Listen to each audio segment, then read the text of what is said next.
A lot of classic books can seem intimidating, and I don't just mean Frankenstein or Wuthering Heights, I'm also talking about classic titles in fantasy and in sci-fi. But today we're going to deep dive into them and see if they are still worth your time and whether you should pick them up or not. If you enjoy fantasy books and haven't read Bilbo or The Lord of the Rings yet, I think definitely you should give it a go. I know some people think they seem complicated, but I assure you they are not. I would recommend that you start with Bilbo, which honestly is more of a children's book and it's so cozy. And then I also think you should read Lord of the Rings sometime if you are a fantasy reader. The books aren't that long, honestly, and they are quite easy to go through. The language is a bit special since they are written so long ago, but once you get into it, you really get used to it. There's so much world building, so much lore, and also it's just this amazing adventure that I would really recommend that you read sometime in your life. Another thing that makes these books kind of special is that it's also a lot of songs in these books, but that also helps setting the tone. And I've read them multiple times, but if you are curious and don't want to read them, I can highly recommend you to listen to them on audiobook because they are amazing there as well. So if you're thinking about picking up Bilbo or Lord of the Rings as a fantasy reader, I would absolutely say yes, because this is just something you have to read sometime in your life. Another book series I want to bring up is Game of Thrones, because if you have just watched the TV series, you are actually missing out on something. Like most other people, I actually got my eyes on these books when the first TV series came out, but I read them as soon as I could, and I would say they are a really fun and interesting read. And they differ quite a lot from the TV series, especially the latter seasons. Everybody knows that we might not get the final books in these series, but I still think it's worth your time, especially the first books in the series, because they are just amazing. They differ some from the TV series as well, maybe not the politics and the characters and the social stuff, but the thing I missed in the TV series was the focus on the magic, which is a bit more interesting in the books.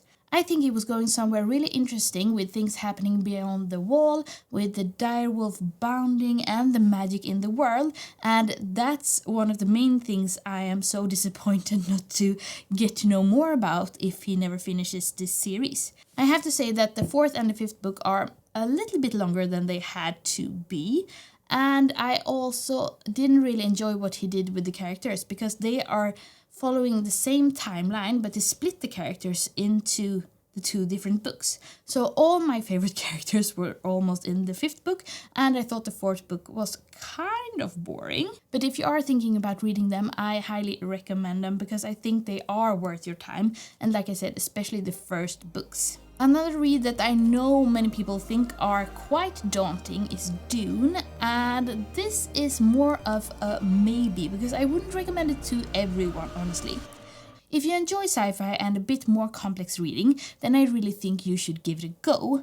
If you read like Will of the Many or books like that, then I absolutely think you could read this.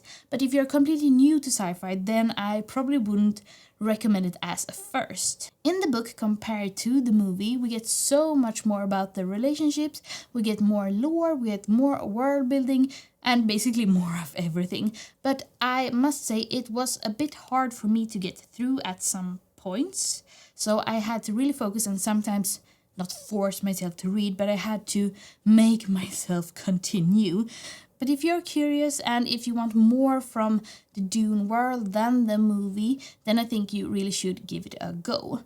Otherwise, I might be upsetting some people here. I would say that this is one of the rare cases where you could actually watch the movie and not read the book. And also, I might be working on a comparison with the book, the movies, and the TV series. So if you're interested in that, subscribe down below and you will get it in your feed in a while, probably. When we're talking classics, I personally would say that The Golden Compass is a fancy classic, at least for me, because it had such high impact on my reading. This is more of a children's book, or maybe YA, no children's book, but I just love this series. It's a finished trilogy by Philip Pullman, and it has also been made into a movie and a TV series, but it's just amazing. We get to follow Lyra, who lives in a world quite similar to ours, but with more magic in it. And in this book we have really interesting magic system where they use dust particles to create their magic. We also have animal companions, we have some really interesting plot things, and I just love the world, the characters, everything. I even named my cat Lyra because I enjoyed this series so much. So if you are thinking about picking up something easy but still really cozy, I absolutely recommend it today as well. Another book series I want to mention is also The Kingkiller Chronicle by Patrick Rothfuss. The Name of the Wind is the first in this series, and then we also have the second book, A Wise Man's Fear. But the main issue here is that this isn't a finished series either, but I absolutely loved it when I read it. We get to follow our main protagonist Kvote, I don't know how to pronounce his name, in this big adventure. He is trying to understand what happens to his parents when they get murdered. He is also learning magic, and this is just this amazing adventure set in a really interesting world. So I really enjoyed both the first and the second book, and I know so many other people do, but I'm not sure if I would recommend it because we haven't heard anything from Patrick Rothfuss about this series in almost a decade.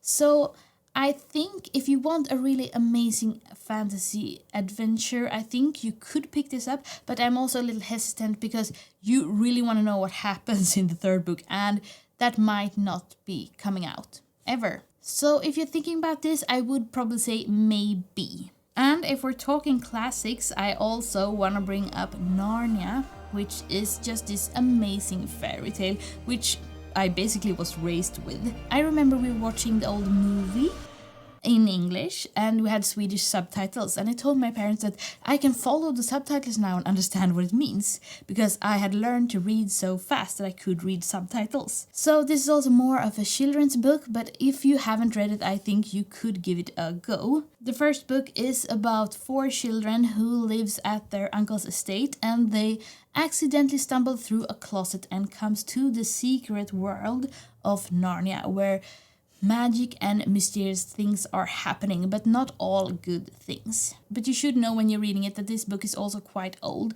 It was published in 1958 the first time, so of course it's quite conservative and the gender roles are a bit maybe not so good, but I still think it's a fun read if you take it for what it is. That was all the classics I had for you, and I hope you feel inspired and not intimidated by now, and I hope you pick one of these up.